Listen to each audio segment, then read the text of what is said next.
parler de la paracha que nous venons de lire, la paracha de Vaishlach. Pour arriver à la paracha de Vaishlach, il faut obligatoirement passer par la paracha de Vayetse. Vous savez que Akadosh Baruch Hu a créé le monde sous la forme de couples. Les couples ne sont pas seulement l'homme et la femme, ils sont d'une manière générale et beaucoup plus profonde donneurs et receveurs. L'homme et la femme doivent jouer dans leur vie ce rôle-là de donneur et de receveur. Il y a donc un côté potentiel qui donne la possibilité de se développer sans pouvoir se développer, et il y a le côté qui développe. Donc l'homme et la femme, le masculin et le féminin, c'est en réalité une création qui se retrouve à tous les étages de notre vie, y compris au niveau de la Torah. La Torah, elle aussi, apparaît sous deux formes. Et les parachiotes que nous lisons sont toujours, évitez de passer devant la caméra, pardon, j'ai oublié la caméra. Sont toujours masculines et féminines, c'est-à-dire une paracha qui est potentielle et une paracha qui manifeste, qui révèle, qui dévoile. Une lumière et un écran. Donc pour comprendre la paracha de Vaishlach que nous venons de lire, nous devons un tout petit peu juste revenir à la paracha de Vayetse, qui était par rapport à elle une paracha masculine, et la paracha que nous venons de lire hier était une paracha féminine. Voici donc un couple. Parashat Vayetse Yaakov mi Be'er Sheva, la paracha de Vayetse donc, lorsque Yaakov est sorti de Be'er Sheva, Aska beyetziat Yaakov me'eretz Israël, donc a traité le sujet qui a été traité là-bas, c'est la sortie de Yaakov de la terre d'Israël. Vehifta shoresh ubasis lechol hagaluyot shel am Israël leorech hahistoria. Et par ce fait, elle est en réalité une matrice pour toutes les formes de sortie possibles et imaginables pour le peuple d'Israël durant son histoire. Tout simplement parce que Yaakov Avinu, c'est la matrice, c'est notre père, et ce qui est inscrit dans les valeurs du père passe automatiquement dans les gènes des descendants. Et donc le peuple d'Israël étant sorti de Yaakov Avinu, les actions de Yaakov vont être gravées dans l'histoire du peuple d'Israël durant toutes les générations. Donc si Yaakov, l'homme individuel, sort de Be'er Sheva pour aller à Haran, eh bien en réalité c'est la sortie du peuple d'Israël de Be'er Sheva, donc de Eretz Israël, pour aller à Haran. Traduction, c'est toutes les sorties que le peuple d'Israël subira un jour dans son histoire. Donc la première sortie du peuple d'Israël en exil, c'était sous la forme de Yaakov. Yaakov va sortir en exil, c'est le peuple d'Israël qui va sortir en exil. C'est très important à savoir. Pourquoi? Parce que de ce qui s'est passé dans la vie privée de Yaakov, dans tous ses périples, eh bien nous apprenons ce qui va se passer pour le peuple d'Israël durant tous les exils. Donc on va devoir apprendre les halachot de la galoute et les halichot de la galoute. C'est-à-dire comment la galoute, comment faire face à l'exil. Beitziato Yaakov cholem. Première réflexion, nous faisons attention à un détail qui n'en est pas un, vous allez comprendre pourquoi. Yaakov, immédiatement ou au moment où il sort de Be'er Sheva, avant de quitter, rêve. Kedei likboa et yesod hatikva be'Israël.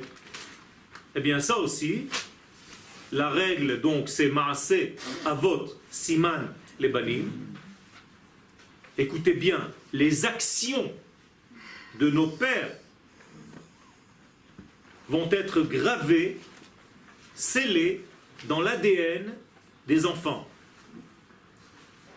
Non pas les pensées, non pas les idées, les actions. Ça aussi c'est très important. Pour ceux qui n'ont pas encore d'enfants, gardez-le bien en mémoire. Ce ne sont pas ce que vous allez dire à vos enfants qui va compter, c'est ce que vous allez faire. Ce sont les actions des parents. Les enfants n'entendent pas. Lorsque un papa ou une maman leur disent « fais comme ça, ne fais pas comme ça, c'est bien que tu fasses comme ça, c'est pas bien que tu fasses comme ça », c'est pas ça. Toi, est-ce que tu as fait comme ça? L'enfant ne va pas apprendre de tes dires, ni de tes pensées, ni de tes réflexions. Il va apprendre de tes actes. Comment papa, comment maman a vécu. Maaseh avot, lo marchevet avot, siman labanim. Donc si Yaakov rêve, c'est en réalité une indication pour l'ensemble du peuple d'Israël. En sortant de la terre d'Israël à tous les exils, il va falloir rêver. Traduction, ceux qui ne sortent pas d'Israël en rêvant, ceux qui perdent leurs rêves, vont mourir en exil. Comprenez bien le poids.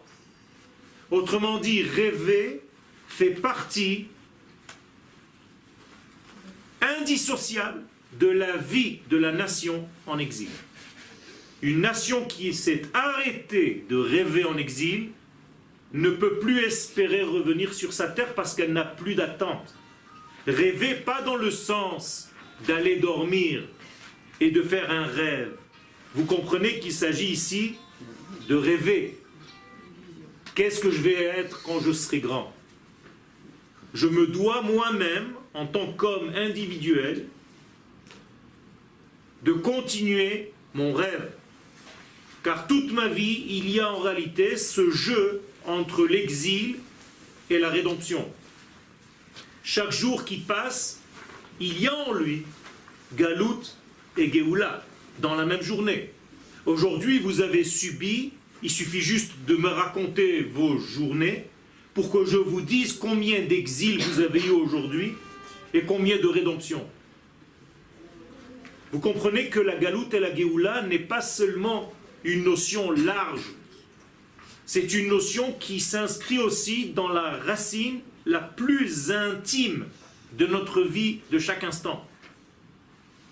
Et donc il va falloir rêver à chaque fois que vous êtes dans une position de sortir en exil, pour revenir un jour.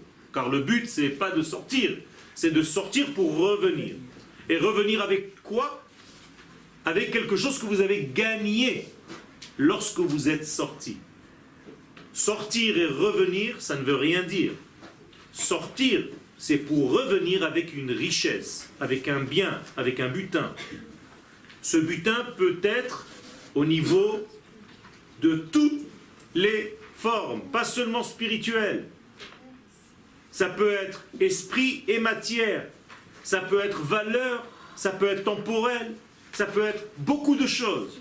Toutes les notions que je n'ai pas eues sur la terre d'Israël, parce qu'elles étaient emprisonnées en exil, eh bien je dois sortir dans cet exil pour aller récupérer ces étincelles qui appartiennent à ma vie, sans lesquelles ma vie n'est pas complète.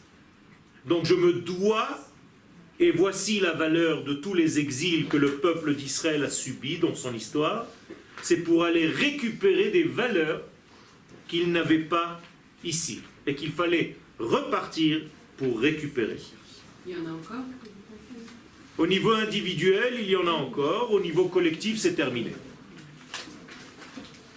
le butin le plus important que nous récupérons aujourd'hui lors de notre retour sur la terre d'Israël, c'est le Zohar. C'est la lumière cachée de la Torah et les valeurs cachées de la vie. Alors au niveau individuel, vous pouvez encore sortir pour récupérer des étincelles matérielles, mais qui vont se renforcer en réalité le retour de la nation. Donc il faut rêver. Bisman yetziotav la galuyot hashonot. Yaakov metaken tfilat arvit. Encore une indication très importante que les sages ne manquent pas de nous dire. Yaakov a instauré la prière du soir, arvit. Et qu'est-ce que ça peut bien nous faire? Yaakov a fait tfilat arvit. Abraham a instauré tfilat shacharit. Yitzhak a instauré tfilat mincha. Ça tombe bien, ils sont trois, les prières sont trois, ça tombe apparemment bien. Moraï Verabotaï, c'est beaucoup plus profond que cela. Instaurer la tfila de Arvit, c'est encore une fois dans le même sens, dans le même ordre d'idées. La tfila, traduction réelle, c'est lien. Faire un lien, un kesher. En hébreu, l'ilpot, c'est l'ikshor. Ça veut dire que la tfila de Arvit, c'est le moyen de se rattacher à Kadosh Baruch Hu quand il fait nuit. Vous comprenez le message? Est-ce que pendant mon exil, je peux encore être relié au divin? Quand il fait jour, c'est facile, tout est clair. Alors je dis merci mon Dieu. Mais est-ce que tu es capable de dire merci mon Dieu même quand tu as quelque chose qui est de l'ordre du noir, de l'ordre du malheur, de l'ordre de l'inconscient, de l'ordre des doutes? Ça, c'est la force de Yaakov. Vous comprenez maintenant qu'il ne s'agit pas d'une valeur technique. Instaurer la tfila de Harvit, c'est être capable d'être relié à Dieu même dans les moments les plus noirs de ta vie. Voilà Yaakov. כדי לקבוע בישראל את האמונה בקשר שלו עם אלוהיו גם בתקופות של חושך. Même lorsqu'il fait nuit dans ta vie, il va falloir que tu gardes le lien.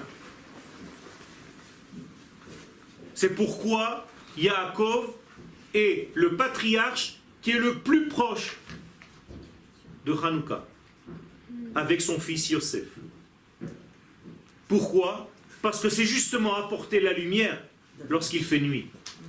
Et Hanouka, c'est apporter la lumière lorsqu'il fait nuit. Et pas seulement lorsqu'il fait nuit, parce que le soleil s'est couché et que les étoiles sont en train de sortir. Ça, c'est technique. Quand il fait nuit dans ta vie, est-ce que tu es capable de maintenir une lumière, même dans les moments d'angoisse, même dans les moments de doute, même dans les moments de faiblesse, même dans les moments de maladie, même dans les moments d'exil? Une fois que nous avons compris cette sortie et ces différentes sorties, il faut juste rappeler que Yaakov sort de Be'er Sheva. Be'er Sheva, en plus que d'être une ville où votre serviteur est né, c'est la source du monde matériel. Pourquoi? Parce que le monde matériel est basé sur le chiffre 7, ce sont toutes les sphères d'en bas. 1, 2, 3, 4, 5, 6, 7. Chesed, Gvura, Tiferet, Netzach, Hod, Yesod et Malchut.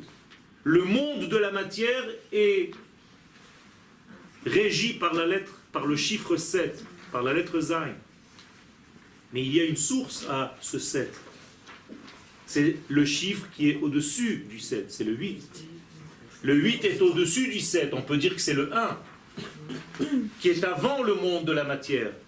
Eh bien, il est dit, mais il faut l'entendre, Be'er veut dire le puits, Sheva des 7. Donc Be'er Sheva, c'est le puits des 7, donc le 8, donc l'au-delà, donc le Olam Habba. Donc sortir de Be'er Sheva pour Yaakov, c'est sortir du Olam Habba pour descendre dans le Olam Hazé. C'est bien, non? Il faut, mais il y a un danger. Le texte nous dit, Vayelech Haran. Il va vers Haran. Haran, c'est pas seulement le nom, encore une fois, d'un endroit, mais la colère de Dieu. Haron, Af. Quand on sort du Olam Abba pour descendre dans le Olam Hazé, on est dans un risque de tomber dans la colère divine si on ne sait pas se conduire dans le 7 selon les valeurs du 8. Alors sortir c'est bien? Bien sûr que c'est bien. Il faut sortir, c'est important de sortir. Ceux qui ne sortent pas ne peuvent d'ailleurs même pas étudier. Pour étudier, il faut sortir. C'est marqué textuellement. C'est ulmad. Tu veux étudier dans ta vie, tu dois sortir. Sortir de quoi? De ton propre système de réflexion. Car si tu es habitué à penser de telle manière, tu ne pourras étudier toujours que de cette manière. Donc tu es bloqué à toutes les autres manières. Donc pour étudier réellement, il faut être capable de lâcher prise ton système habituel de reconnaissance pour sortir vers autre chose, sortir de soi. C'est ou le mad. Il n'y a pas marqué va étudier. Sors de toi-même, de ton système pour étudier. C'est comme ça que tu pourras étudier. Bien entendu, c'est valable pour tous les domaines. Sinon, vous êtes cloisonné, bloqué, étriqué dans votre système. Parashat Vaishlach, Yaakov Malachim. Nous sommes donc dans la parashat de Vaishlach que nous venons de lire, ce Shabbat. Oseket bachazarat Yaakov le'eretz Israël. Cette fois-ci, c'est le retour de Yaakov sur la terre. Alors pour nous, il s'est passé une semaine. Mais pour Yaakov, quelques dizaines d'années. 22 ans. Alors c'est facile pour nous de tourner quelques pages. Mais il faut comprendre que dans ces deux parachutes, la Torah nous résume en filigrane, sous la forme de l'histoire d'un homme, Yaakov, l'histoire du peuple d'Israël durant toutes ces générations. Et ce que nous avons dit pour les sorties de Yaakov est valable pour son retour. C'est-à-dire que par le retour que nous avons lu hier de Yaakov sur la terre d'Israël, je peux comprendre comment les différents retours du peuple d'Israël sur la terre d'Israël se feront, tous ces retours-là, durant l'histoire. Avec toutes les difficultés que Yaakov a subies au niveau individuel, eh bien ça va se répercuter sur la nation tout entière. Donc c'est la racine et le fondement. Les kol hageulot shel Am Israël leorech hahistoria. La même chose. Toutes les rédemptions, car c'est une rédemption qui est divisée en plusieurs étapes. Vous comprenez bien. Donc si on vous demande pourquoi le Mashiach n'est pas venu, c'est une fausse question. Le Mashiach vient par étapes. Chaque jour, sous une autre forme, sous un autre angle. Et si vous considérez qu'aujourd'hui le Mashiach n'est pas venu, c'est que vous n'avez pas compris le sens de l'histoire.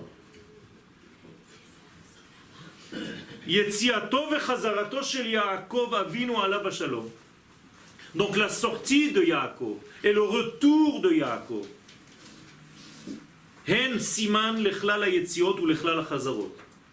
C'est inscrit, gravé dans l'ADN du peuple d'Israël durant toutes les générations. C'est-à-dire au niveau positif et au niveau négatif du terme, sortir et rentrer. Mitzad Echad, par exemple, il faut sortir, nous l'avons dit tout à l'heure et je le rappelle, pour récupérer des étincelles. C'est très important. Il y a des forces, des plumes que j'ai laissées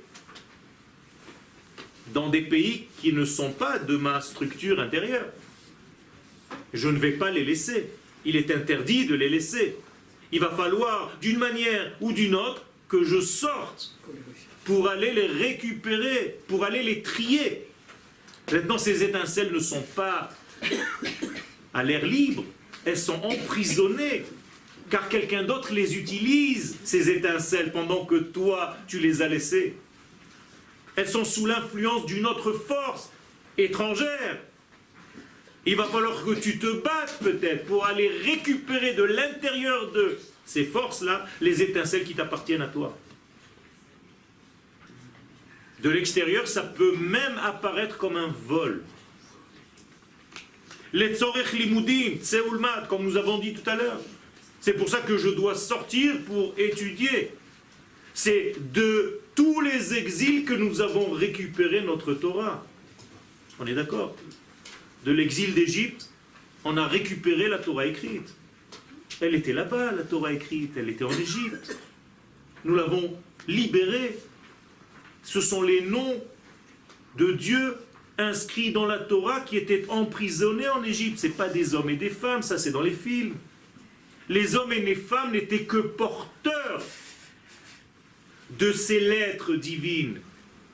Et d'ailleurs, si on lit la Torah textuellement, c'est ce que la Torah dit, elle ne parle pas ni d'hommes ni de femmes. Ve'ele shemot bnei Israël habaim mitzrayma.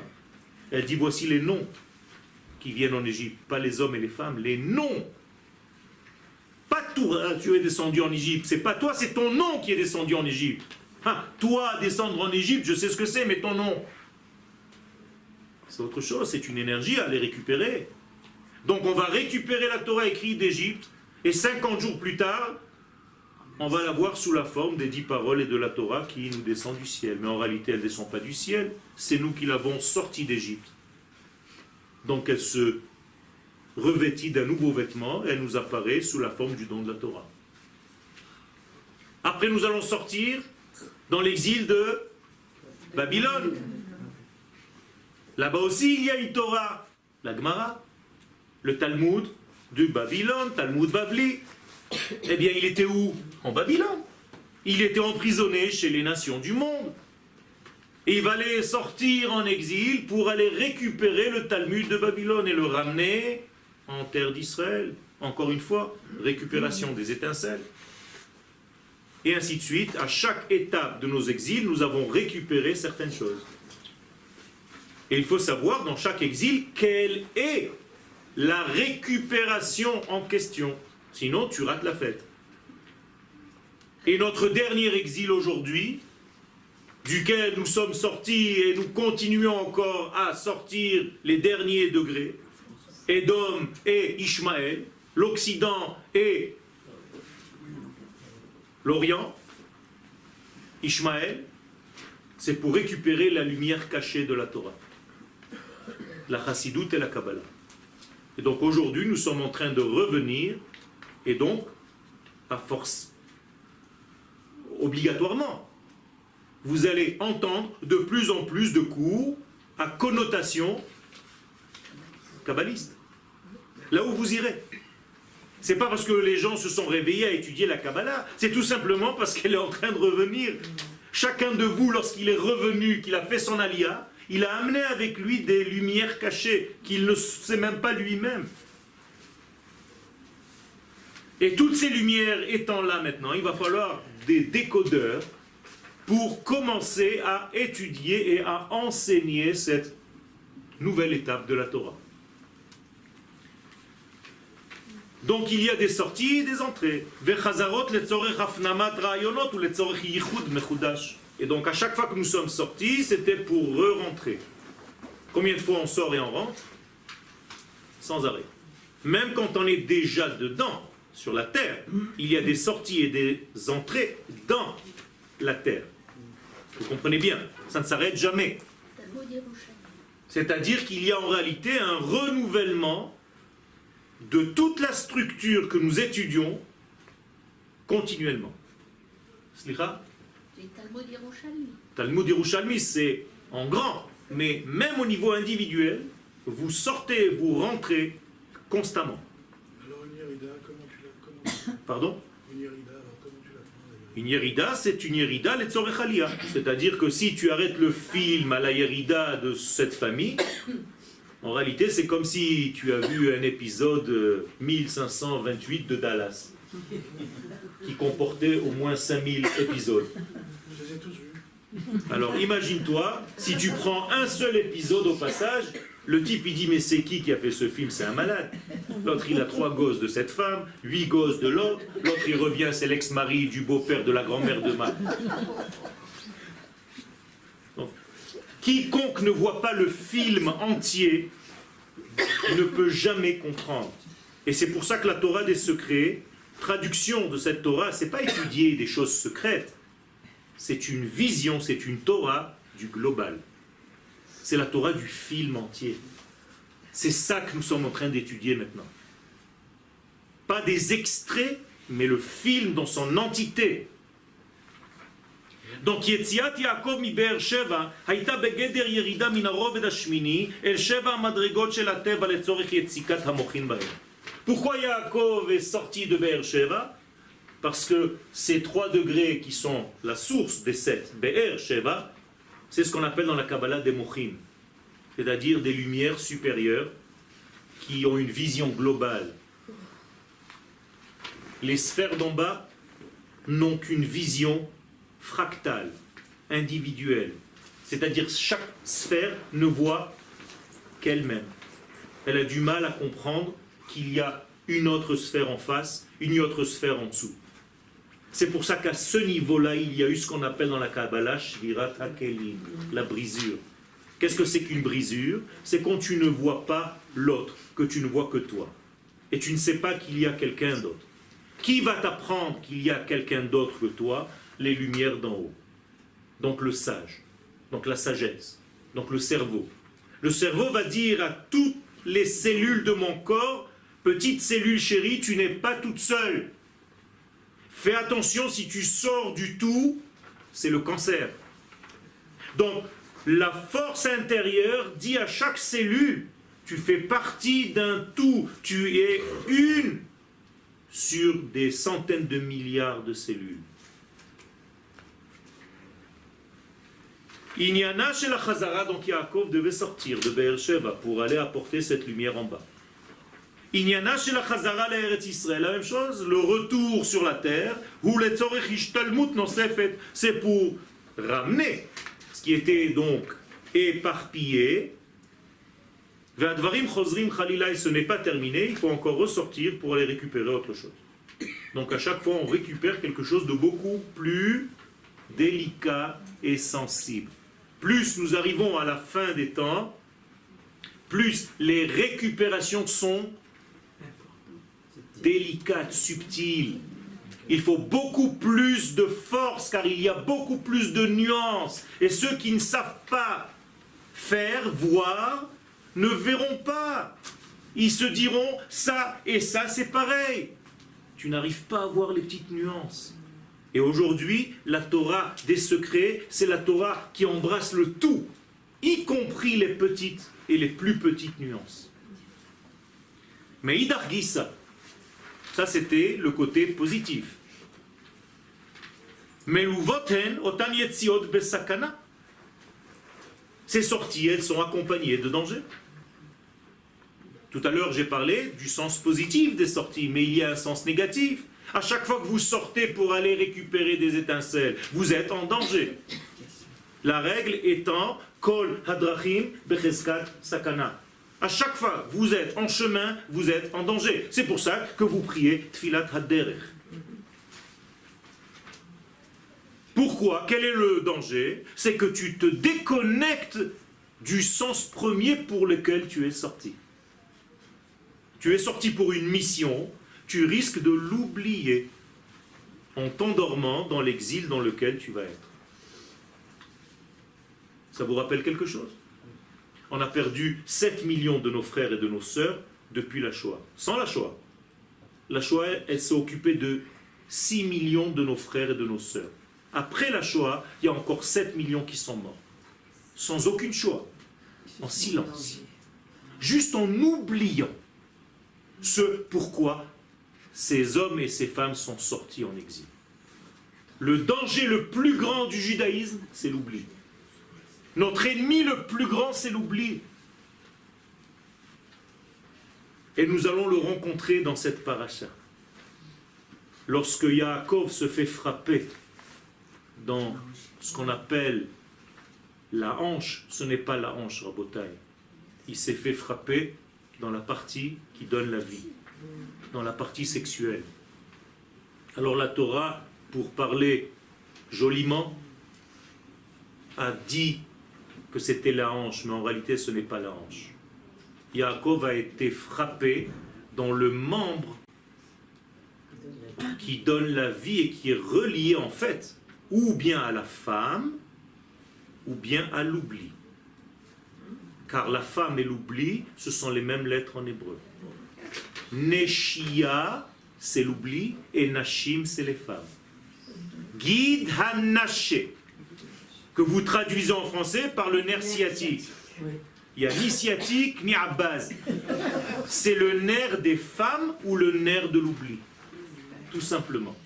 C'est-à-dire que l'homme peut être le summum de sa mémoire s'il fait attention à ce membre-là, ou bien il peut tomber dans la dépravation et dans la dépression totale s'il oublie ce membre-là, et qu'il va malheureusement, comme je vous l'ai dit tout à l'heure, se perdre parmi les nations par ce membre-là, par des mariages mixtes. Mais quel est le rapport entre la femme et...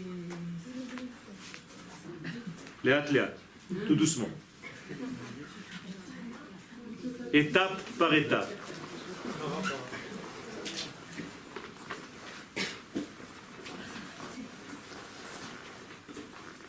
Pour ne pas vous laisser en l'air, le monde dans lequel nous sommes est structuré sur 3 phases. Vous vous rappelez, le temps, l'espace et l'être. L'un donc de ces 3 pôles, c'est le temps. Le temps s'appelle Shana. Shana, c'est les mêmes lettres que Gidha Naché. C'est-à-dire que c'est le temps. La femme est le temps lié au système temporel parce qu'elle est dans ses cycles.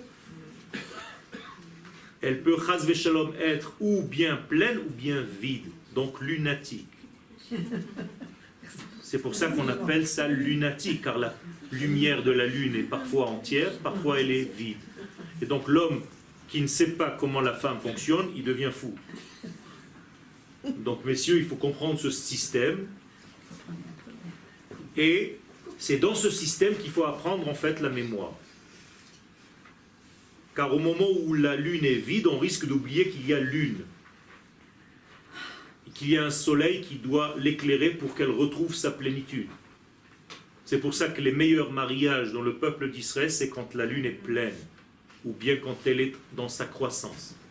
Et les kabbalistes nous disent de ne pas nous marier entre le 15 du mois hébraïque et la fin du mois. Yeridot me'olam hazikaron el hashichecha. Tu n'as pas fixé une date? Encore. Les chutes, donc Shana, veut dire aussi Shinui, possibilité de changer, mais parce qu'il y a dualité Shniyut. Et quand il y a Shniyut, il y a possibilité de séparation. Shnai, Shniya, une seconde. La notion de temps, c'est la seconde, la deuxième, Shniya, en hébreu, dans toutes les langues. S'il n'y a pas de seconde, première et seconde, il n'y a pas de temps. Mais dans cet espace qui relie 2 points du temps, tu peux oublier.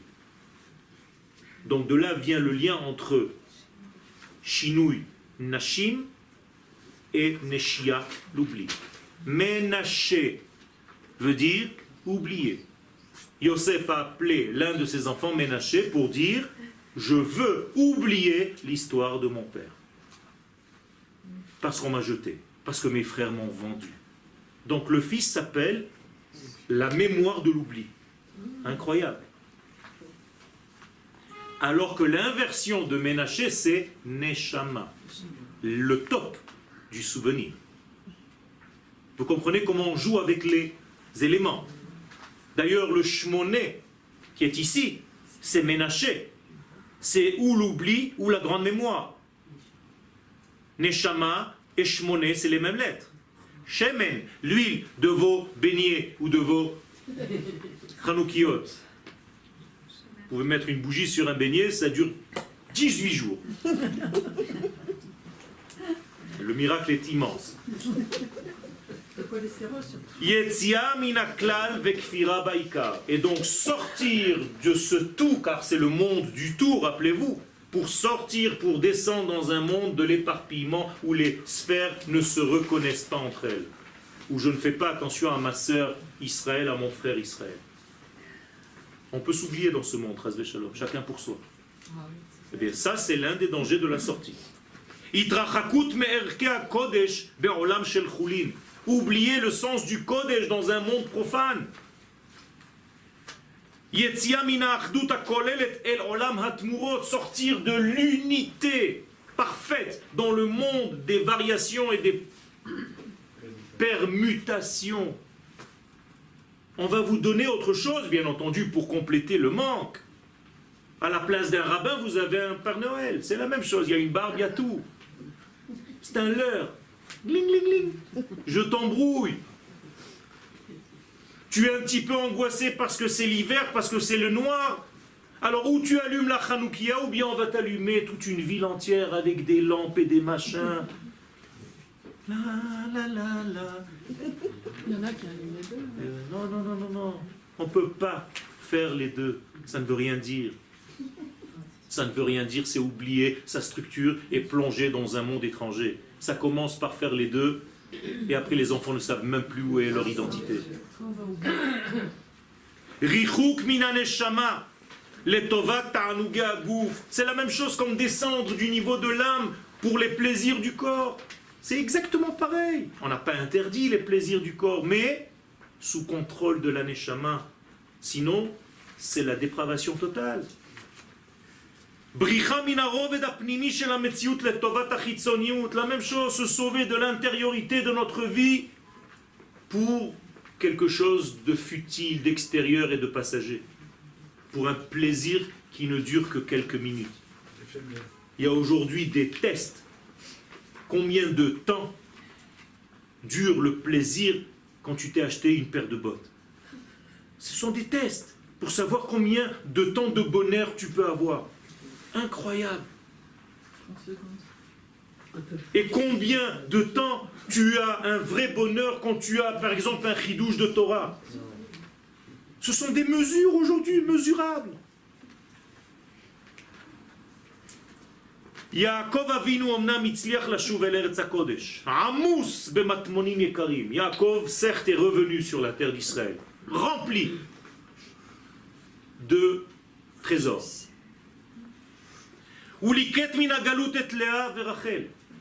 Les premiers trésors qu'il a récupérés, c'est Léa et Rachel. Les deux femmes, les deux mamans par lesquelles le peuple d'Israël va sortir. Elles étaient où ces femmes? Encore une fois, là-bas, de l'autre côté, chez quelqu'un qui paraît blanc, comme neige. Lavan. Nous disent les Chachamim ne l'appellent pas Lavan, appelle-le Naval. L'ordure. Il se déguise en blanc. Tout est net. Et là-bas se trouvent deux perles. Et Yaakov va récupérer ces deux perles. Vous croyez que c'est facile? Vous savez ce que la Torah nous donne ici sous la forme d'une histoire d'un type qui est parti, qui s'est marié avec deux femmes, et on lui a collé encore deux autres. Les servantes, vous croyez que c'est une histoire à dormir debout pour les enfants? C'est un sens énorme, Rabotai. Vous vous rappelez qu'on a déjà étudié qui était Léa. Léa, c'est la Neshama, et Rachel, c'est le corps. C'est-à-dire, Yaakov est allé se marier avec la Neshama et avec le corps. Car lui-même était l'échelle qui pouvait relier la Neshama au corps. C'est le seul qui est capable de faire ça. Donc le peuple d'Israël va sortir de ces deux perles qu'il est allé récupérer là-bas dans cet exil. Yaakov shav l'Eretz Israël taoun beshefa gashmi veruchani. Donc il revient richissime au niveau matériel et richissime au niveau de l'esprit et des valeurs.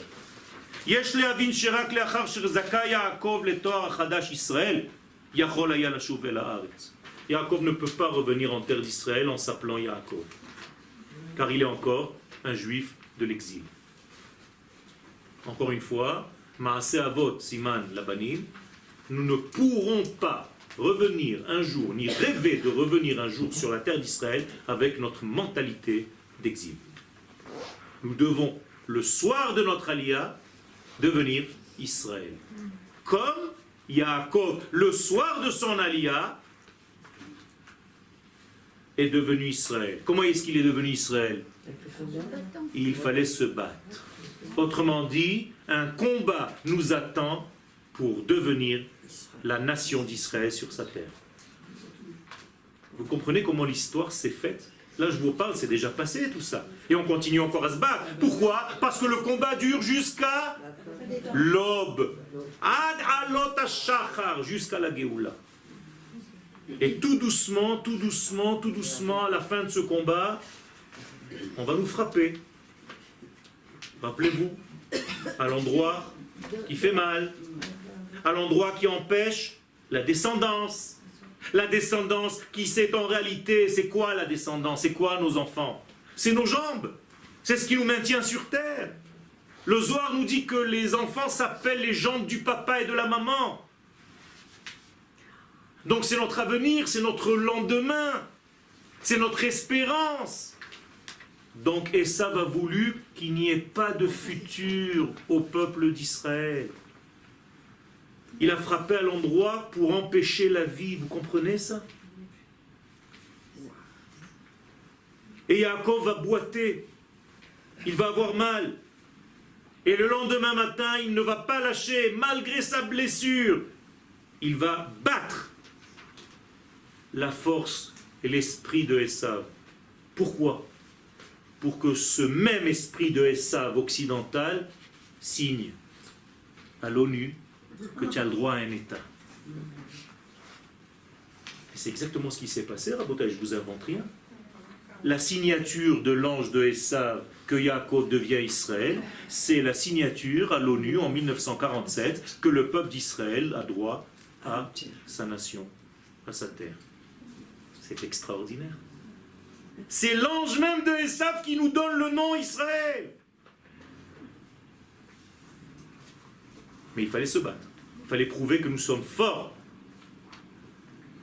Et l'ange qui dit à Yaakov, lâche-moi, c'est fini, et à la Géoula qui est en train d'arriver, Yaakov qui lui dit non. Je ne te lâche pas tant que tu... Non. Non. Que tu me bénisses. Non. C'est au passé. Ki imberachtan, que tu m'aies béni rétroactivement. Tout ce que tu m'as considéré comme un voleur, comme un tricheur, comme un... Ki imberachtan. C'est très important en hébreu. Ça veut dire qu'à la fin des temps, Esav va reconnaître rétroactivement que le peuple d'Israël avait raison et qu'il n'a rien volé dans son histoire. C'est ça que ça veut dire, Rabotai. C'est énorme ce que je suis en train de vous dire là. Ishmaël, ce sont juste les mains de Esav. Et ça, pour ne pas se salir, il utilise les musulmans. C'est tout. Mais il tient les rênes par derrière. Shmoa Chadash, le nouveau nom que nous portons aujourd'hui, c'est pour ça qu'il ne faut plus vous appeler des Juifs. Il faut vous appeler Israël. J'étais la semaine dernière à Lyon, à Paris, à Rome. À chaque fois on me dit, vous êtes juif? Je dis non. Je suis Israël. Une femme me dit, monsieur, vous êtes religieux? Je dis non, pas du tout. Bon, mais j'ai vu des cours que vous donnez. Je dis oui, mais je ne suis pas religieux. Les religieux, ça ne donne pas de cours. Voilà, pendant une heure, je les voyais, mais elle m'a dit alors je ne comprends plus rien. Il faut juste se relier, madame. Je suis anti-religieux. La religion a tué le peuple d'Israël, elle l'a maintenu en exil. Qu'est-ce que vous faites là, madame? Je vais à la synagogue tous les jours matin. Qu'est-ce que vous faites là? Shmoa Chadash, le nouveau nom que nous portons, Israël. Navar mima'avako shel saro shel Esav balayla shekadam le'aliyatol arza. C'est-à-dire que Yaakov, où est-ce qu'il s'est battu avec l'ange? À l'aéroport. À l'aéroport. À Roissy. Il a battu De Gaulle. Vous comprenez ce que ça veut dire, Rabotai? Tant que vous êtes là-bas, l'ange de Esav ne va pas vous embêter. Quand vous êtes ici, il s'est dit, j'ai perdu. Quand est-ce qu'il va vous attaquer? Au passage. Baderech betzetrem mimitzrayim. Ça, on l'a déjà vu à la sortie d'Égypte, on va le voir bientôt. Zachor et asher asa lecha amalek. Baderech betzetrem mimitzrayim. Alors qui c'est cet ange-là? Eh bien, ça peut être n'importe qui. C'est tout ce qui vous empêche de monter. Je vais vous choquer. La Gemara pose la question, à quoi ressemblait l'ange qui s'est battu avec Esav? Et elle donne deux possibilités. Un rabbin ou bien un goy. Comme ça elle dit la Gemara. Talmid chacham nidmelo, goy nidmelo. Quand c'est un goy, tu sais te défendre. Mais quand c'est un rabbin qui te dit ne monte pas en Israël, tu te dis mais mon rave de ma communauté il m'a dit de ne pas bouger. Et regardez Rashi. Moi je ne vous invente rien du tout, Rabotai. On étudie la même Torah. Ça fait peur. Et lorsque Yaakov va poser la question à ce fameux, cet ange-là, à la fin, comment tu t'appelles, s'il te plaît? Il dit, ça ne sert à rien de connaître mon nom parce que je suis un mutant. Ça dépend des générations. Un jour, je suis le serpent à côté de Adam et Ève. Un coup, je suis Paro. Un coup, je suis Amalek. Je me décompose et je me recompose. Je change de vêtements. Peu importe qui je suis toujours celui qui vient t'empêcher de devenir un peuple.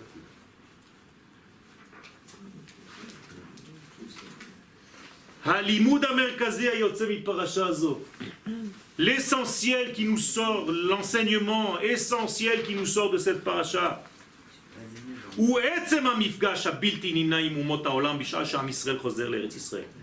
c'est la rencontre obligatoire, inévitable, avec les nations du monde, sous la forme donc de Esav et Yaakov, lorsque nous revenons. Saro shel Esav maskim, chotem umevarech et Yaakov al nitzchono, lamrot she Yaakov tsolea al Yericho. À la fin de la Shoah, à la veille de la création de l'État d'Israël, nous sommes boiteux, comme Yaakov. Lui, boiteux parce qu'on l'a frappé, où on a dit, et nous aussi. On nous a frappé là-bas. On nous a frappé dans notre avenir. On a empêché qu'on vive, on a empêché notre futur. Et on est sorti. On ne sait pas comment. Boiteux. Et les nations du monde signent. Même si elles regrettent 5 minutes après. C'est pas grave, elles ont signé. Jusqu'à maintenant, elles se mordent les doigts, elles en ont plus. Il n'y a que des moignons. Je crois que le seul vote à l'ONU qui était pour Israël, c'était à cette époque. Tout le reste était toujours contre. Incroyable. Sauf un petit pays, on ne sait pas pourquoi, mais ils auront sûrement une place avec le Mashiach, la Micronésie. Ça doit être des anges de Dieu, je ne sais pas. Ya'alev et Yavo, Micronésia, Baruch haba. Tu peux aller vivre là-bas si tu veux, en Micronésie. Les autres c'était des maxi-nazis, ça c'est des Micronésies. Maaseh avot siman labanim. אומות העולם אכן הסכימו, חתמו וברכו את עם ישראל לפני הקמת המדינה בשנת 1947. גם אז הגיעה האומה לארצה כשהיא צולעת על יריחה. Nous sommes arrivés en terre d'Israël. Pas seulement maintenant, je vous raconte l'histoire de notre Aliyah maintenant. Mais il y a eu plusieurs Géoulot, rappelez-vous. Mais à chaque fois que nous sommes revenus sur la terre d'Israël, nous étions boiteux. Et que les minables, les pauvres, les malheureux, les gens qui n'avaient rien. Il y a même une famille de Cohen qui ne voulait pas faire la Aliyah. Elle avait un nom de famille, Yehoyariv. Et on a marqué son nom dans une liste noire jusqu'à l'éternité. Parce qu'ils n'ont pas voulu faire leur Aliyah au moment du deuxième temple. Yehoyariv, il se battait contre Hachem. Slicha? Yehoyariv qui se bat contre Hachem. Dans les jeux de mots, c'est ça. Non, Yehoyariv. Dans les jeux de mots, c'est ça. C'est ce que je suis en train de dire. Beikvot alpaim shnot galut. Et tout ceci, cette tslia, ce boitage, ça se dit? Oui. Un boitement? Bon, vous êtes au même niveau que moi. Ça ne sert à rien d'être né en France. Bon, cette infirmité, Ouais, ça c'est bien. Ce handicap. cette infirmité, quel c'était 2 ans, de 2000 ans d'exil, ce handicap. J'ai même corrigé, hein. Pas mal pour un Israélien. Hanitzotzot hamevorarim hayu rabim. Les étincelles qui ont été triées étaient nombreuses. Vem hivu chomer echrechi lebinyan malchut baaretz. Et tout ceci, avec ça, on a fabriqué en fait le royaume que nous sommes en train d'affiner maintenant. Vaïvater Yaakov levado. Yaakov est resté seul. C'est très bizarre. S'il est resté seul, avec qui il lutte. Vaïvater Yaakov levado. Et d'un coup, voyez, avec Ish Imo. Si tu es seul, tu es seul. Alors pourquoi tu me dis je suis seul, mais il y a un type qui se bat avec moi, alors je ne suis pas seul. Ad alot hashachar, jusqu'au lever du jour. Moralité, Yaakov était seul. Il s'est battu contre lui-même. Qu'est-ce que ça veut dire? Même s'il n'y avait pas de combattant en face de lui, il s'est battu contre la force de Esav qui était en lui. Contre la force du doute que vous pouvez aujourd'hui rencontrer aujourd'hui aussi. À chaque fois que vous allez prendre une décision, vous avez ce combat nocturne, qui veut dire dans le doute, avant d'arriver à une certaine lumière. Alors j'explique. Yeshna stira, il y a une contradiction. Pas pasuk atzmo, pas une gifle, hein, c'est avec un tas. Une contradiction. Shareim Yaakov notar levado, car si Yaakov était seul, mi hu ha'ish shenevak imo, qui est l'homme avec lequel il s'est battu? Yaakov ne'evak im chelek me'atzmo. Yaakov s'est battu avec une partie de lui-même. Imatzad ha'esavi hakayambo. Avec la force de Esav qui est en Yaakov. Car en nous, il y a aussi Esav. De la même manière que chez un homme, il y a un côté féminin, dans le peuple d'Israël, il y a un côté des nations du monde.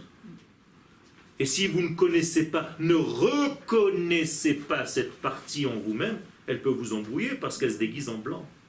La vanne. Et dans les nations, il y a une partie juive. Ben vadaï. C'est celle qu'on sort pour récupérer. Donc la vanne, il peut être vraiment blanc. Ben d'accord. C'est pour ça qu'il y avait Léa et Rachel.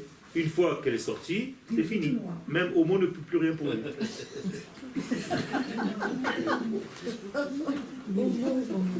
Ça existe encore. Donc, Bagmara Bechoulin, le Talmud dans le traité de Choulin, à la page 91, Chad Amar ke Goy nidmelo. À quoi ressemblait cette force? Un Goy. Vechad Amar ke Talmid Chacham nidmelo. La Gemara Rabotai. Ça fait peur. Ils disent pas la Gemara, les rabbins de France, d'ailleurs. Je peux vous dire juste que ce que notre groupe à nous a subi la veille de notre alia. Un de ceux-là a convoqué les femmes pour essayer de leur faire peur. Il a réussi avec quelques-unes. Et Baruch Hashem, la majorité du groupe a réussi à monter. Qu'est-ce que vous voulez de plus que ça? Okay.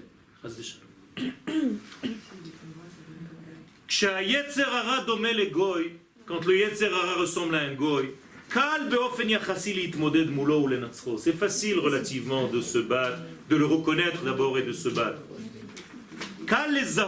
C'est facile de l'identifier. Ça